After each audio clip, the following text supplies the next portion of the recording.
liking like skate type clothing when I was super young. We started that when I think I was like 15, just like making little like shirts and stuff. And my art teacher actually taught me how to screen print. I would eat lunch in his art class from like 10th grade to like my 10th grade and 11th grade because I didn't have when I was a freshman. But he's like a big reason why I'm even like into art. And then I think I was 17. Then that's right when shit started popping with Cam. And I was like, do you want to do this with me? And he was like, yeah. So Cameron is like heavily involved in Ransom. He owns a percentage of it. But yeah, and then he was like, yeah. And I was like, all right, let's do this. Are you coming out of high school? Yeah. So just graduated. And I was like, Mom, I'm telling you that this shit can work. And she was like, all right, you're either going to college or you're kicked out. So I moved in with my dad. My dad didn't give a fuck. He was like, yeah, do what you gotta do. So what really like changed it was I did a collab with Super Radical. My cut from the collab was like 10,000 when I was not, or was I 18? I think I might have been 18 and I was like, that's a big deal. Holy fuck. My brain didn't even fully process, like understand that amount of money at that time. Dude, it's so funny. So that dude who owns Super Radical is named Tyler Grasso, and he was live on Instagram. And I was like, I went live, I was like, dude, everyone that's in here, go into his and like spam to collab with Ransom. I literally remember what his face looked like. He was like, what the fuck is Ransom? Why are y'all spamming this shit? I was like, oh no. And then later on that night, he DM'd me and he was like, yeah, let's do it. And I was like, no fucking way, dude. That around that time is when we met like Skies and all. And then that whole, everyone like blowing up kind of at the same time helped significantly. We did a Lyrical Lemonade collab, Lil Skies collab, Narcotic collab. Like, dude, it was so much different shit. Like, back to back to back, I was like, oh my God. Like, dude, I was like, this is a lot of money. Like, I was like, holy fuck, like, I can't believe this shit. So from like 2017 through 2018, I would see people like wearing it in Maryland, which that's gotta be like the best thing ever. Oh, dude, yeah. I remember Skies and Landon had a show at this huge venue, dude. I think they sold that bitch out. It was fucking packed. I had my mom and like my little sister with me and shit.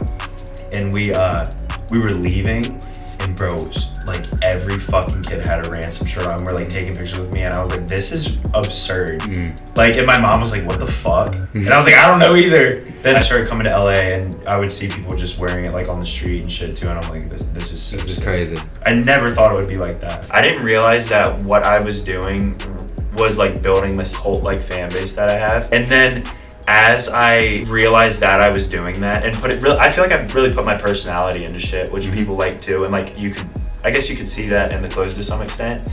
And then I was like, oh fuck, okay, so this is that. Like that's it. It's a clothing brand, but also like kids really like identify with it too. Like, say this had never happened and you stayed in Maryland, would you have been able to build it to what it is? No, definitely not. You don't think so? No, fuck no. Why is that? I think it would have fizzled out because living in LA, you get so inspired. Everything is so like expressive and design based. You're like, dude, I mean, you've been staying on Melrose, you see it. There's it's super art sick. everywhere. And obviously, moving here, you meet more people. They fuck with you, you fuck with them, and then that helps it grow even more. What's up, assholes? Ransom and Super Radicals have a surprise for you motherfuckers, so don't get ready or get ready. We don't care. Fuck you. Living here, dude, I'm like just fully fucking just balls to the wall with this. I never need to leave this room. I have everything I like in here. I have my computer, I have my drum set, like that's all I need, you know? I have 5 collections completely done, but I don't know exactly what I'm gonna drop. So I'll get everything sampled and be like, okay, this is what I want in the collection, this is what I don't.